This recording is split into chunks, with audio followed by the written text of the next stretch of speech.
రాష్ట్ర పెట్టుబడుల ప్రోత్సాహక మండలి, స్టేట్ ఇన్వెస్ట్మెంట్ ప్రమోషన్ బోర్డు అనేది ఒకటి ఉంటుందండి. ఆ బోర్డుకి గౌరవ ముఖ్యమంత్రి గారు చైర్మన్ గా ఉంటారు.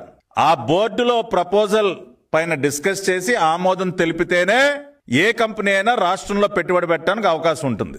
జగన్మోహన్ రెడ్డి గారు ముఖ్యమంత్రిగా 5 సంవత్సరాలు ఉన్న సమయంలో 2019 నుంచి 24 మధ్య 13 సార్లు మాత్రమే state investment promotion board meetings జరిగాయండి. 13 సార్లు మాత్రమే. 5/6/2020, 3/11/2020, 29/6/2021, అట్లా చివరి మీటింగ్ 31/2024. కేవలం 13 సార్లు.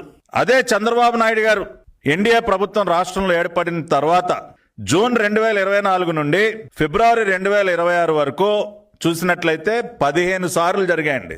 స్టేట్ ఇన్వెస్ట్మెంట్ ప్రమోషన్ బోర్డులు రెగ్యులర్ గా పెట్టి ఆర్సిలార్ మిత్తల్ స్టీల్ ప్లాంట్ లాంటి పెట్టుబడులన్నీ కూడా రాష్ట్రానికి తీసుకొస్తా ఉన్నారు. ఇప్పుడు జగన్మోహన్ రెడ్డి గారు ఏమన్నారండి, 2022 దావోస్ లో ఆదిత్య మిట్టల్ గారిని జగన్మోహన్ రెడ్డి గారు కలిశారు. అదే కదండి ఆయన చెప్పింది. మరి 2022లో మీరు దావోస్ లో ఆదిత్య మిత్తల్ గారిని కలిసిన తర్వాత ఆర్సిలార్ మిత్తల్ యొక్క స్టీల్ ప్లాంట్ యొక్క ప్రపోజల్ గురించి మీరు state investment promotion board meeting లో ఎందుకు చర్చించలేదు? ఇవ్వండి కాపీలు.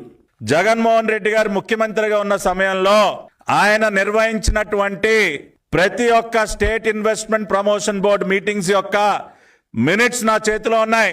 ఒక్క మీటింగ్ లో కూడా ఆర్సిలార్ మిత్తల్ స్టీల్ ప్లాంట్ గురించి చర్చించలేదు. I'm challenging you mister Jagan Reddy. తమరు చెబుతున్నట్టు మీరే గనక ఆర్సిలార్ మిత్తల్ స్టీల్ ప్లాంట్ యొక్క పెట్టుబడి రాష్ట్రానికి తీసుకొచ్చినట్లయితే state investment promotion board meeting లో ఎందుకు చర్చించలేదు? ఎందుకు ఆమోదం తెలపలేదు? స్టేట్ ఇన్వెస్ట్మెంట్ ప్రమోషన్ బోర్డులో ఆమోదించకుండా ఏ పెట్టుబడి అయినా ఏ రాష్ట్రానికైనా వచ్చే అవకాశం ఉందా? నేను ఛాలెంజ్ చేస్తా ఉన్నా.